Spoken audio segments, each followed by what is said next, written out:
ভুয়ো voter card নিয়ে আগেই সোচ্চার হচ্ছেন রাজ্যের মুখ্যমন্ত্রী তথা তৃণমূল কংগ্রেসের দলনেত্রী মমতা বন্দ্যোপাধ্যায়। ভুয়ো ভোটার কার্ড অনুসন্ধানের জন্য তিনি রাজ্যে একটি কোর কমিটিও গড়ে দিয়েছেন। সারা রাজ্য জুড়ে ভুয়ো ভোটার কার্ড খোঁজার কাজ শুরু করে দিয়েছেন তৃণমূল কর্মীরা। পূর্ব বর্ধমান জেলার জেলা সভাপতি রবীন্দ্রনাথ চট্টোপাধ্যায়ের নেতৃত্বে একটি মিটিং করে জেলার সর্বস্তরে বার্তা দেওয়া হয়। সেই মোতাবেক আজ জামালপুর ব্লকে ব্লক তৃণমূল পার্টি অফিসে ব্লকের সব প্রধান উপপ্রধান, অঞ্চল সভাপতি, সমস্ত শাখা সংগঠনের সভাপতি ও বুথ সভাপতিদের নিয়ে বিধায়ক অলোক কুমার মাঝির উপস্থিতিতে মিটিং করলেন ব্লক সভাপতি মেহমুদ খান। ছিলেন পঞ্চায়েত সমিতির সভাপতি পূর্ণিমা মালিক, সহসভাপতি ভূতনাথ মালিক সহ জেলা পরিষদের সদস্য কল্পনা সাঁতরা ও শোভা দে সহ অন্যান্যরা। বিধায়ক অলোক কুমার মাঝি বলেন, দলনেত্রী যেমন নির্দেশ দেবেন সেরকমই কর্মসূচি নেবেন তারা। মেহমুদ খান বলেন, মুখ্যমন্ত্রী তাদের সকলের প্রিয় দিদির নির্দেশ মতো ভুয়ো ভোটার কার্ড খোঁজার কাজ শুরু হয়েছে। জেলা থেকেও নির্দেশের আশায় তিনি আজ মিটিং করে সকলকে কি করতে হবে সেই বিষয়ে বিস্তারিত বলে দেন। পূর্ব বর্ধমান থেকে আশিস কুমার ঘোষের রিপোর্ট, ওয়ার্ল্ড জনতা টিভি। 18 তারিখের মধ্যে আমাদেরকে দিতে হবে এবং এটাও বলেছে যে আপনারা রেডি করে আপনাদের প্যাডে লিখে বিধায়ক এবং ব্লক সভাপতি সই করে জমা দেবেন। যদি দেখা যায় কোনো জায়গায় বেঁচে আছে তার মৃত দেখিয়েছে, যেমন আমরা একে হয়েছে, এইগুলো একটা লিস্ট এবং বুথ নাম্বার এত, কমিটি নাম্বার এত, নাম এই জায়গাটায় আমাদেরকে দিতে হবে।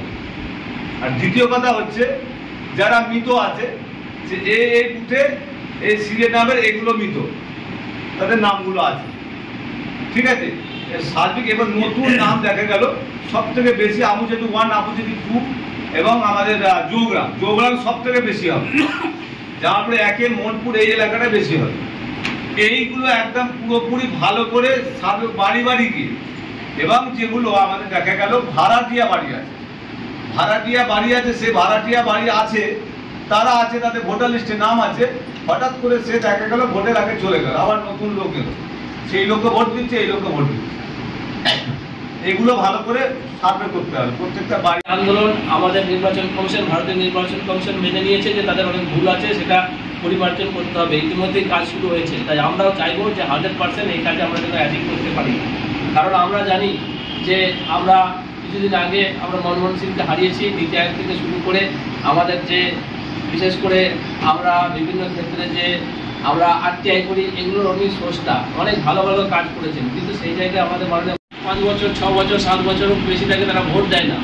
কিন্তু আমরা যদি এর সুফল একটা হতে পারে যে আমরা যখন বাড়ি বাড়ি যাবো, দাদা যেটা বলছিলেন, হয়তো দেখা যাচ্ছে যে হয়তো দেখা যায় আমাদের ভোট দেয় না, সেই পরিবারটা হয়তো আমাদের মানে তৃণমূলপন্থী নয়, তারা বাড়িতে যখন আইডেন্টি কার্ডটা আমরা সার্চ করবো তখন সে ভয় পাবে যে না, হয়তো আমার নামটা বাদ দিয়ে দেবে, কিন্তু তার একটা ভয়তে পরবর্তীতে সেই ফ্যামিলিটা আমাদের প্রতি খানিকটা আমাদের সঙ্গে তারা একটা সহমত পোষণ করবে। 1 নম্বর।